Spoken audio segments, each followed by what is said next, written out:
him out the box, Rick. Knock him out, Rick. Knock him out the box. Let's jump right into it. Lovely. Should we have a big camera facing me or something like that? Or There's a camera zoomed in on you right now, Kailo. Don't worry. it's not facing me. You know what? Put a camera right in front. Fuck, that's okay.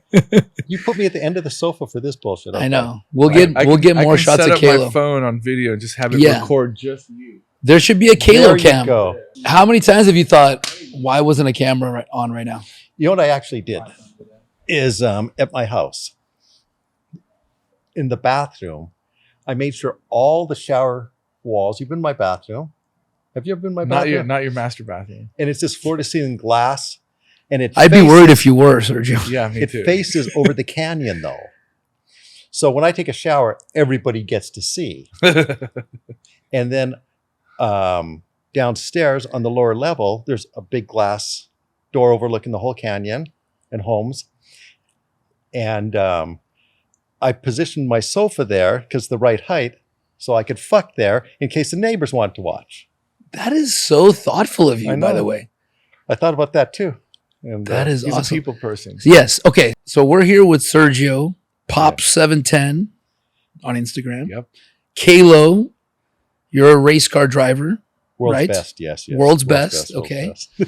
And Sergio, you're a car collector and investor, and amongst, I'm sure, a plethora of other things that we might get into, might not. I don't know. What drives you? No pun intended. What drives me? I actually have no drive at all. I just fall into situations that keep me going each and every day. So I think if you set a goal too hard or want to go in a certain direction, it might not be the direction you're meant to go in. So just wing it every day of your life, and it turns out pretty good. I love that. I should be homeless. I really should be homeless. He's technically Canadian, the 51st state. That explains a lot. And 51st state. I've worked on. He's not a citizen yet, and I've worked on his paperwork. So and I know him very, very well. We go back. How many years? Ever since I started driving at his track. We met at Open Track Racing. It's on his shirt. Yeah. Yeah. And, you're at open_track_racing. He won't on know. Instagram. You don't know. I know. He doesn't no idea. Because I had to look it up. So, and Kailo and Pops is another Instagram. So one of our riffraff guys, Bobby, set that up because neither of us are savvy enough to do it ourselves. Takes a team. Yeah. Yeah. Do what you do best. We're old. Right. You know, I understand that. And he's Kailo older by a lot, but you know, we miss that tech window, you know, where like my daughter is more advanced on her computer than both of us combined. And she's 7. Yeah. You know, I got 4 kids, but her so I know. mother's smart.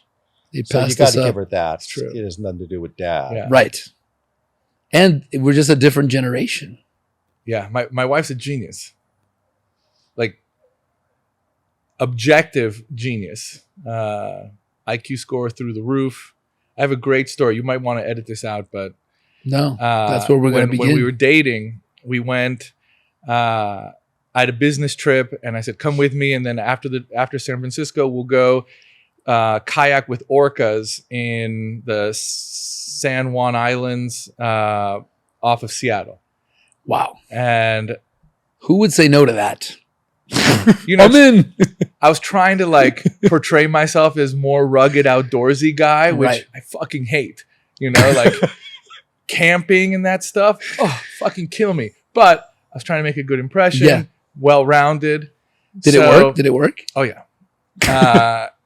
Like a fucking charm. But I'll make the story quick. We get to Seattle. We have too many bags from the prior business stuff I was doing, her suitcase. And on the kayak, you can't take your suitcases and stuff. We get off the jet, get shuttled to where the seaplane is. And the guy's like, look, you can't take these with you. We're going to send them to SeaTac storage. So I'm going to give you these little tickets with barcodes on them for each of your bags. Don't lose them. No problem. Pocket them. 3 days, rough weather, all that stuff. We get back. and I lost them. And so I tell my now wife, Lolo, I said, I've horrible news. I promise you I'm going to buy you all new clothes, but our bags are gone. I lost the tickets. She says, don't worry about it. And then she walks over to the guy and she recites the barcodes for each of the 3 bags. Like she had memorized the barcodes from seeing them one time before they went into my pocket. So you can't lie to her at all now. I swear to you, I swear to you, when I realized that, and I was really into her, I was like, fuck, this is, I am never going to get away with anything. I would have ran like hell right there. Well, I didn't. When I give a barcode piece of paper to like Tasha, my girlfriend, she goes, gum, I got gum. Oh, shit. I got gum. You're sleeping on the couch when this comes out. Yeah, but did you have a moment in your relationship where you were like weighing the pros and cons of being with somebody that smart? that moment You're moment was the first thing that crossed my mind, because we weren't, engaged or anything like that. I was like, this is my girlfriend, right. Like You, how far do you want to? Your future flashed before your eyes. Yeah, but it It's all all or turned out. nothing. It all turned out great. Yeah. I'm a one guy, one girl type of person. That's It's okay, man. It's okay. and the results are great. Like, fortunately, my daughter got her half of the genes when it comes to brain power and looks and just about everything. It's strange that I'm related, but it all worked out perfect. Well, I love your humbleness, and I'm sure it's a two-way street, sir. But you wouldn't be able to be with a woman that wasn't powerful. I don't think you'd probably get bored, right?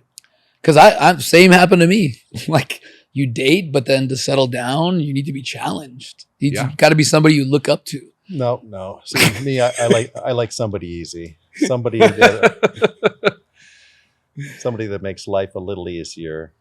Someone that's about as intelligent as me, And I do know our You're IQs. setting the bar very low. Tasha is much smarter than you. Way smarter. Yeah. Oh, absolutely. Without a doubt, she's smarter than me. And she's a better person. So she's way, way better than me. But no, we don't have intelligence in our family at all. Most of us is drool. I had the neighbor help me shave know this morning to thyself. get over This here. is why we get along. Right. You're Dumb and compatible. Right. And you got to know yourself and know your strengths and weaknesses, right? It's very important. Yep. And, men have a lot of flaws just, I think, to begin with. Just our brains are... not us too. We're pretty perfect. In general. in general, yes. Excluding us. Including you Yeah. guys, right. Male species super flawed. Yeah. So Sergio, Says the guy looking through binoculars as glasses. So I love that you started with your better half, but what's your story? It's a long, complicated story. I'll make it as short as possible. I was born in Argentina. My parents were born in Argentina. My grandparents were born in Argentina. My great-grandparents are the ones that immigrated there. Mom's side from Poland, dad's side from the Ukraine. In 1976, the military overthrew the government, and the generals couldn't really agree on who would really run the country, so they split it up into fiefdoms. The guy that happened to take over northern Argentina, where I'm from, Tucumán, was Nazi-trained guy. His name was Generalissimo Bussi. How'd you guys escape? How old were you? Everyone 4? went in a different direction. I was 4 in 76. I was on my mom's mom, so my grandmother's lap, on a train out of Argentina. I think over the mountains into Chile, and then we flew to the U.S., where my mom's family had already moved a few years earlier. I grew up around this fight between my grandfather and Argentina. In 1996, after a 20-year battle, he won. It's the most cited case. I mean, anyone listening to this podcast can look up Siderman versus Argentina. It's the most cited case in human rights cases around the world involving U.S. courts. Funny thing was, I ended up going to law school. I had definitely a sense of justice that I wanted to pursue, having gone through what I went through. And I take a class called International Human Rights at law school. And first day of class, open the book. First case we're going to study, Siderman versus Argentina. I was like, oh, shit. Like, Wow. yeah, it was neat. Wow. That's amazing, man. Brought it home. Yeah, I do my little part as an immigration lawyer, you know, helping immigrants. I was an immigrant. And I have the greatest job in the world. You know, I help people that are coming to these shores literally with nothing. And, you know, I'm not changing international law for human rights. I'm just helping individual humans, you know, one at a time. But it's my small contribution to his legacy. Right. You know, like do something good. Right. But I do feel like, this is what's in my head, that there's another side to your particular legacy that you're infecting people with. Yeah, I With this guy, this crazy guy. Crazy guy, you can't shut Two me up. crazy at all. You guys. can't shut me up here. Oh my gosh, I'm going to keep talking. Fuck. We get one. You we guys, get I'm one about round. to kill myself. How did you? I know. But when you guys are talking back and forth, I'm like, It'll all be edited wow. out. Seriously? Yeah. No, Oh my gosh. Can I tell you, you're you're B-rolls for when For when I'm like happy and I'm like, let me watch this and bring myself down. By the way, I don't believe in the Holocaust, by the way. oh my god, like There's no proof of it. There's no proof. that sounds like the guy I bought my house from Mel Gibson. Was it really Yeah, Mel Gibson? yeah. So his dad Yeah. dad was living in my Is this a long house. Yeah. story? It's super long. Fuck, here we go again. Well, it's all gonna get edited out anyway. But yeah, that's what it sounds like. He's kidding, by the way. Yeah, I know. I get it. You think so? I have thick skin, man. And people that aren't kidding, I used to take it so personally because I grew up fighting a lot. Don't take nothing personal. in life. Right. Don't I take learned like anything that's personal their in issue. life. If somebody's ignorant enough to No. think something that No. isn't, let's say, that you don't agree with, isn't true, isn't rational, isn't reasonable, I will try to help them figure it out if they want to learn, but I'm not taking it personally. I think So it's not about you, it's about us. Ask us Yes. questions. Get to fucking us. let's get More so- about us. Get to okay, us. the transition's Yeah, coming to more about Kailo. him. Yeah. Jeez. How did the car stuff start? We don't want to talk about that today. I want to talk about your firm law firm. So helping one little person at So a as a- time. Yet you can't get me my papers to stay here. I You w- can't I give me was- my fucking papers. Oh my god, do you want me to tell him why? Yeah. we want to know. Why? He's got issues. What I am kind of issues? shocked. What kind of Holy issues? shit, I'm not going there. I'm gonna get him. It's complicated. We have things to clean. Jeez. Right. It's not a straightforward I process gave the with kid Kailo. back. What are you talking about? Oh my god. It's a windy road with Kailo. I yes. have a Once feeling. we get the FBI off his case, we're in good Got shape. it. That's Easy. it. Once all the other felony convictions, the Right. murder case are taken off, you can get me my damn papers here. That's you know? unfortunate. Yep. It's part of your journey, though. So Kailo, who are you? Tell us your story. Let's keep it shorter than Sergio's, though. I'm just kidding. Go Well, for it, in man. Let I loose. told you mine was The complicated. magic will be in editing. No, I in I thought it was great, man.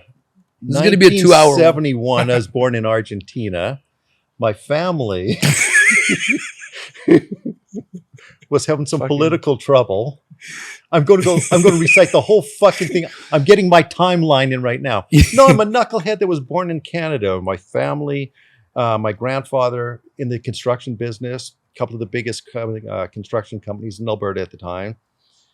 And that's my mother's side of the family. My dad's side of the family, sports and promotional work. My dad worked with Muhammad Ali, put on the Ali Semenko fight, put out some coins on the front with Muhammad Ali in the back. It says, floats like a butterfly, stings like a bee, the greatest Muhammad Ali. Mhm. My cousin's Mark Messier, Hall of Fame hockey player. Oh, wow. I'm not much on hockey. I loved everything with a motor. And You must be the only Canadian not into hockey that I've ever met. it's not that I'm not into hockey. I wasn't good enough to play pro Got it. hockey. Big Mhm. difference. He's a grandpa. How many kids do you have, Kailo? I've got one daughter. She's 30 years old. She raced go-karts from the time she could move. She Yep. started on motorcycles at 5. go-karts faster than I can ever tell you how fast she is. And in a car, I don't know many guys that can run faster than her. Lap after lap after lap. She's actually better than me. She doesn't have the same car control skills, but as far as running lap after lap, she's money every time. And my grandson is 5 years old. At 3.5, he started on go-karts. And he loves motorcycles. He'll probably be a MotoGP kid.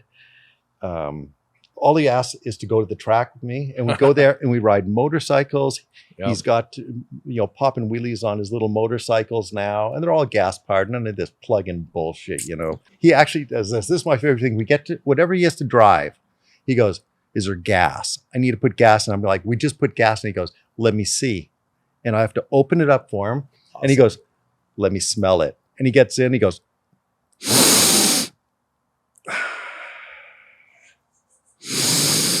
I'm like, little kid's getting high. He loves the smell again. He's like, "I'm ready, Grandpa." Now let's hit the track. He's awesome.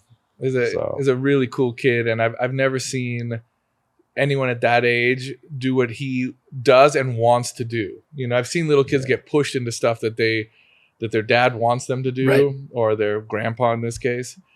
That's future pro racer. Calling you Grandpa, potentially. No,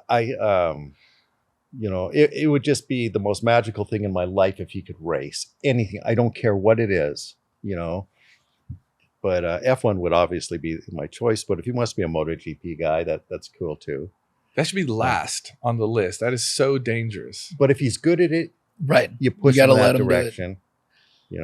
I like to. Yeah, to me, it's like there's zero Jew in you. Zero. What do you mean? There's no Jew in me. You're not worried enough. Yeah, like you don't even get the joke. Right. That's how little Hebe is inside of you. Yeah, I feel like now that I'm older and I've kind of witnessed this life long enough, it's like I want my kids to do whatever they want to do. Like whatever fits them best, whatever makes them happiest. Absolutely. Even if it's dangerous, yep. I'm not like saying go do it, but if that's what you want, let's do it, man. I'm not saying like enjoy your life. Titus, here's what I want you to do. I want you to put on a blindfold, take this piece of rod and chicken feed the alligators. I'm not fucking dumb. I'm not like MotoGP is like 1 inch removed from blindfolded alligator feeding. Okay, we'll go the F1 route then. I mean, I'm not one to, I am at the limit of Jewish acceptance on danger with allowing my kids to play football at a high level, like super dangerous collision sport. Right. But you're talking about a totally different. See, I don't know. Is it that dangerous, you think? No, not at all. Not even a little bit. Like, what's the death rate? Nobody ever dies. Any of the sports that we want to play. 50-50 every time you go out. It is not. 50-50 implies half the drivers die. 20 drivers start and then they only have to buy like 10 racing shirts. The old right. Remember the old F1 days where it was like in the 50s and 60s. It was like 14% or higher or some ridiculous number. Yeah, they would lose like 3 to 4 drivers a year out of 20 drivers. Yeah. And it was just wow. I mean the balls on these drivers. If Tato came to you, your son that do you love him the most? Or do you love the one that saved you $300,000 by the way? Who do you love the most? Let's rank our kids, man. Let's be real. But if Tato came to you and said, "Listen, Dad," and you saw, and he was excelling on bikes, like amazing. And he goes, "Dad, I want to go out and try to be a MotoGP guy. Before I get old, I can always go back to school and do something. I can always inherit money from you." Not if you're dead. But if he said to you, "I really want to do this," and he goes, "I need your backing, I need your permission, I need you to help me along the way," would you help him? Unlikely. Really? Yep. Fucking hate you all of a sudden. It's over. No, you wouldn't. I guarantee that little boy sits next to you and you look in his eyes and the fire and the passion and how bad he wants it. And you'd be like, I'm fortunate not to be in that situation. I get it. And I think it would be a tough call. I can tell you that it wouldn't be just my call. Lola would be involved and she'd kill that idea.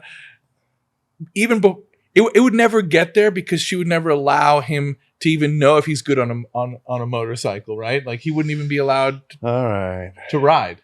It's just not in the realm of possibilities. Do you have a dream?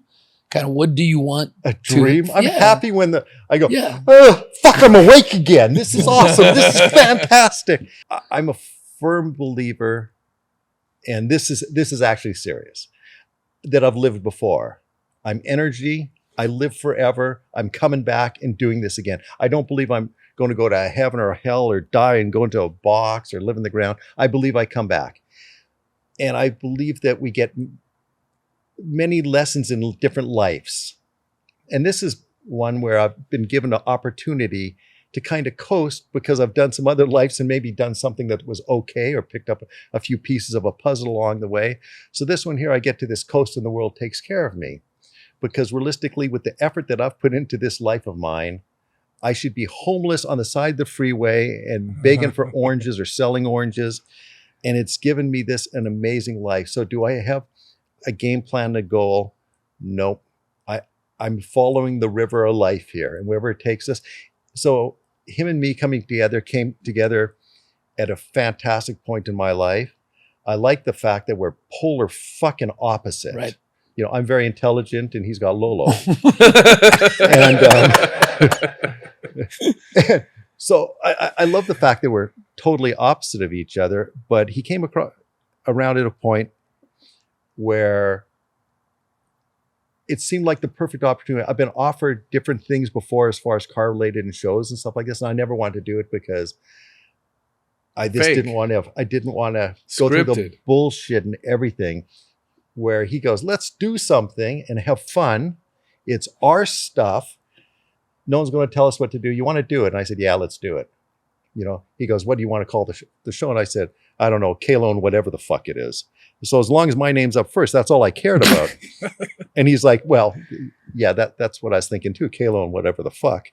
So we came up with this, and he's been brilliantly about ignoring me with all my great ideas. But I think we're actually onto something, because if anybody gets to watch any of what we do, we're friends first, and everything that you see that we're putting into the show is truly authentic. It's us. It's no bullshit. You know, it's just two guys that actually have a taste for each other, and we get to do this together. Wake up. He's right. We're very different. I see that. But you know, we have a very similar passion for cars, and they play a big role in our lives. And that's what brought us together. Is this the first trailer you guys have put together? It's not even a trailer. This is actually the intro to the show. Oh, cool.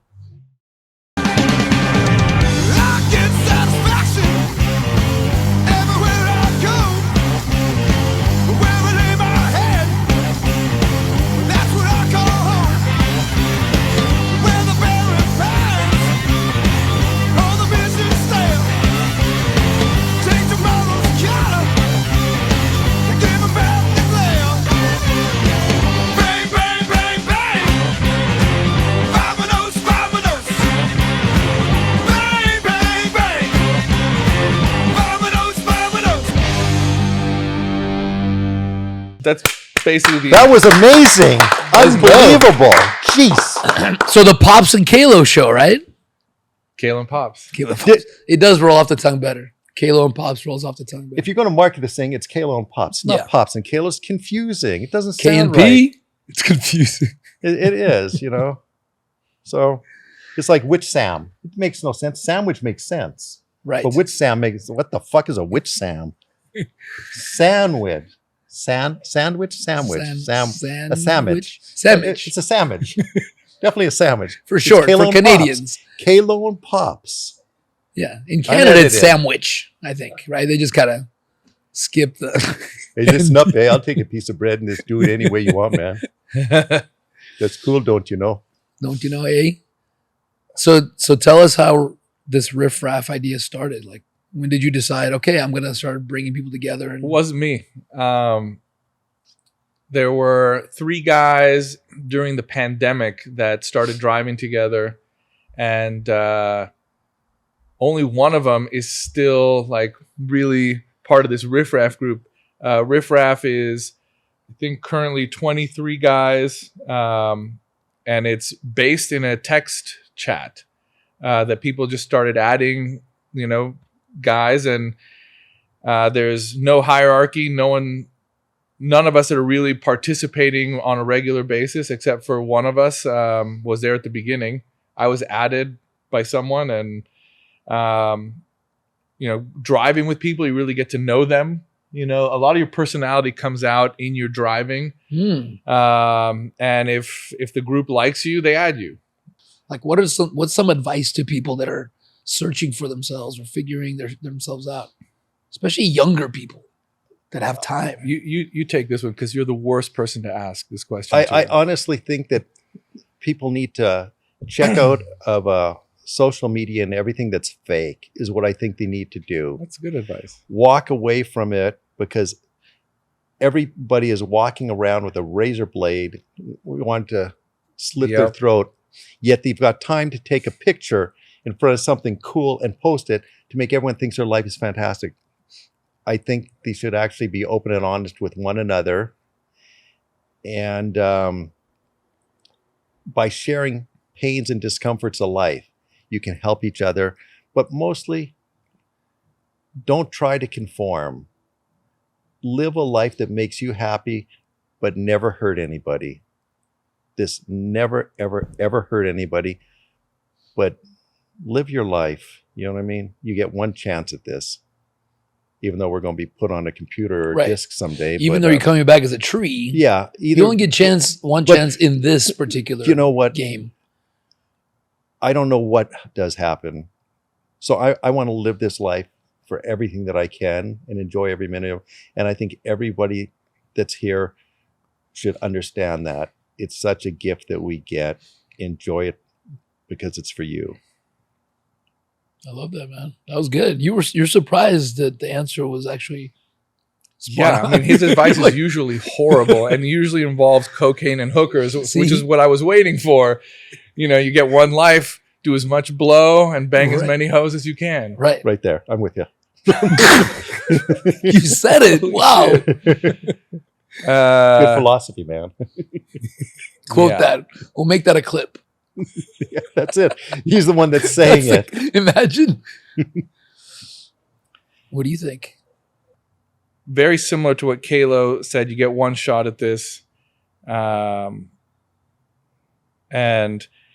the one little tweak is you can't live every day as if it was your last. Because what if it's not your last? And then you have another day after that. And in all likelihood, you're going to have a lot of days. And so a little future planning is important. A little bit of caution is important. Because you probably will be around. And if you do some stupid shit, and you end up in a wheelchair for the remainder of those days, living those days like they were your last, in a wheelchair or in a fucked up situation, fucking homeless, like those aren't good days. Right. So enjoy the moment, but understand that there will be more days after that moment, and don't fuck up the future for one good time tonight. I love that advice, man. It's very similar to kind of how I kind of help my kids balance that. We don't care about your advice. We just care about ours.